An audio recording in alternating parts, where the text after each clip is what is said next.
उन्होंने अम्बिया अलैहिस्सलाम और गैर अम्बिया हज़रात में से जो हक़ व ईमान के पैरोकार रहे की तरफ से उन सब नमूनों और अमसाल कुरानी के बारे में सुना तो उन्होंने अपनी ज़िंदगियों में उन्हें अमली जामा पहनाया। अल्लाह ताला की तौहीद की तरफ दावत देने और उसका शरीक ना ठहराने के बाद इस्लाम ने किसी चीज़ पर इतनी शिद्दत इख्तियार नहीं की जितनी शिद्दत वालदैन के साथ हुस्न सलूक के बारे में की। मगर एक बात ज़रूर है कि अगर एक मोमिन पर यह ज़ाहिर हो जाए कि वालदैन का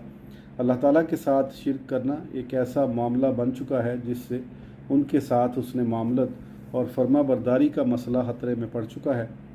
तो फिर उस वक़्त इस्लाम इस गुमान की तसीह का बेड़ा उठाता है और मुसलमान को हुक्म देता है कि वो ईमान जैसे अजीम मसले में उनकी अताअत से बाज रहे, मगर उसके साथ साथ इस बात का ज़रूर ख्याल रखे कि अच्छे तरीके से और मुवाफ़िक़ शरअ